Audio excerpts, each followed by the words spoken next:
Hi gang, just a quick video to help you with what I hope is a rather quick week 9 written assignment. Well, maybe not real quick, but quicker than week 8 or some of the assignments I've asked you to do recently. I know you spent the first part of the week finishing up doing a test, and and I still want you to get launched on some new material here and turn this in by Thursday.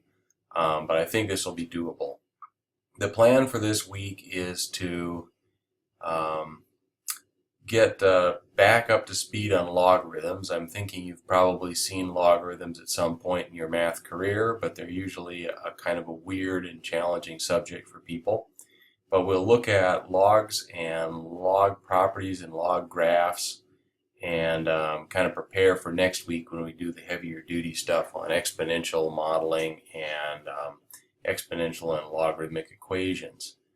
The other thing you'll see in the homework this week is some review for the final exam. You get done with test 2 and all of a sudden right away you see review for final. But that's put in there because this week's a little bit lighter in terms of new material, and next week we've got quite an ambitious pull. So I want to start having you think ahead about the final exam already. Okay, the week 9 written assignment that's available for download. Let me open this up a little bit. It starts out with a definition of logarithms. Recall the logarithm base a of x, and that's how you'd read that, either log base a of x or the logarithm base a of x. It's an exponent. It's the exponent you need to put on the base. You know, what exponent would go on a if you wanted the answer to be x. The exponent needed on base a to obtain what's called the argument of the logarithm, x, inside here. So for example, log base 2 of 32 is actually just 5 because this is the exponent that you'd have to see on top of the base 5, or base 2 rather, in order to get 32. So basically saying that 2 to the 5th power, or the 5th power of 2, or 2 raised to the 5th is 32, is equivalent to saying log base 2 of 32 equals 5. I don't know if you can read my teeny weeny writing here to see how I've annotated this, but basically log base 2 of 32 equals 5. Start with the base and then kind of curl out here beyond the equal sign. That's the exponent you put on the base, and curl inside the argument of the logarithm. That's what you get, the result of raising 2 to the exponent 5. And for that reason, it would be, let me get that stuff out of the way, it would be accurate to say that, you know, log base 2 of 32 equals 5 because 2 to the 5th power is equal to 32. And then you've got several of them to fill in, and I've done a couple of them here, but you should just read log base 2 of 8, and you can think, this is the power I have to raise 2 to in order to get 8. So what power do I have to raise 2 to if I want the answer to be 8? So of course this is equal to 3.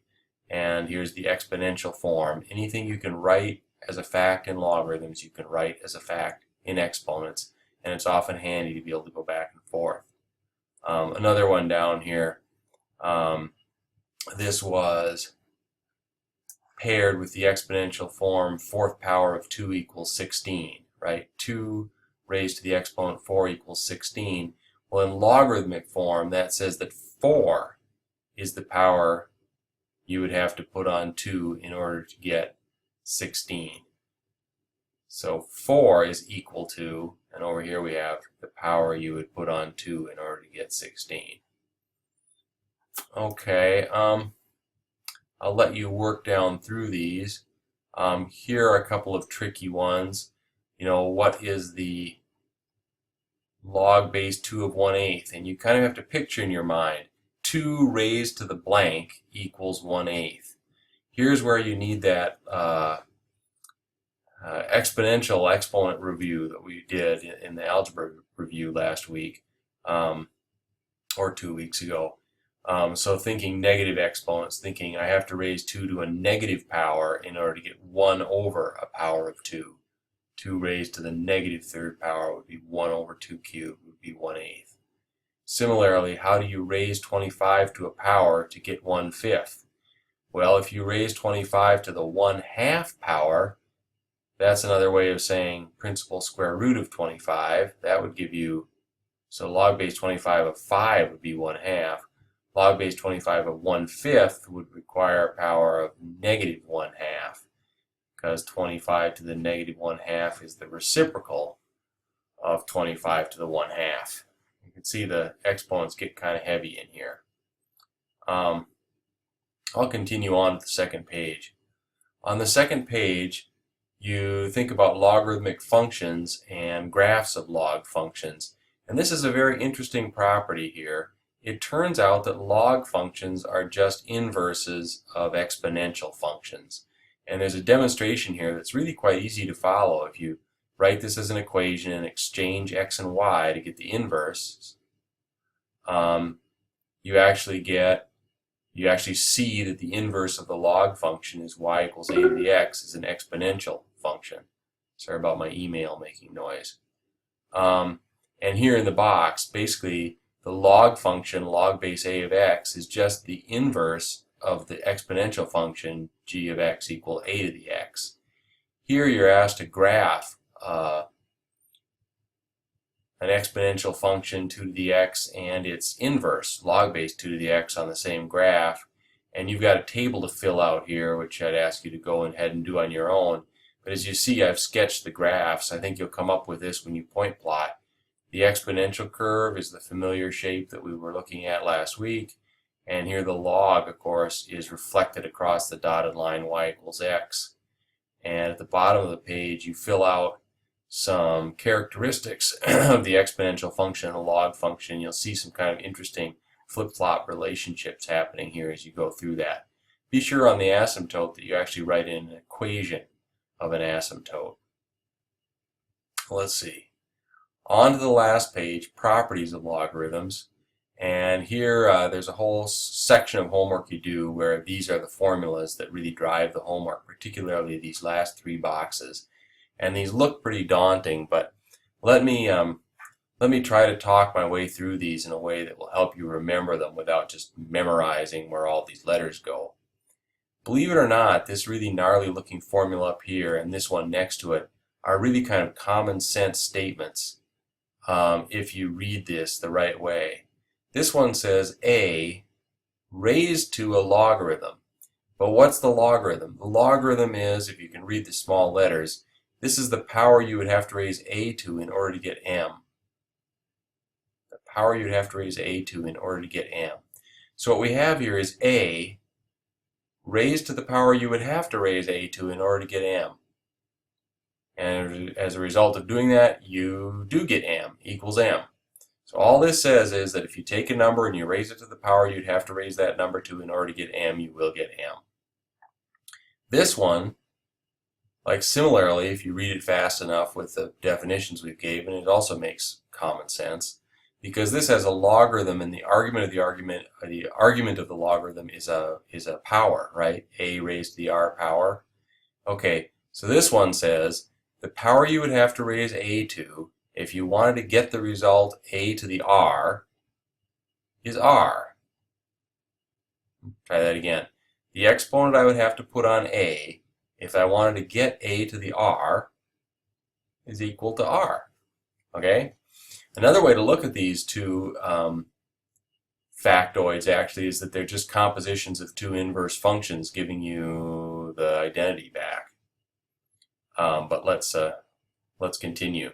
Then there are 3 properties of logarithms that are very, very useful, and they're inherited from properties of exponents actually. You know how when you multiply exponential expressions you add exponents? Well, similarly, but kind of backwards, when you look at a log of a product, log base a of m times n, so a product inside the argument, this is actually equal to a sum of logarithms. It kind of feels like maybe the log of a product should be a product of logarithms and multiply them together, but no, because of that property of exponents, a log of a product is actually a sum of logarithms.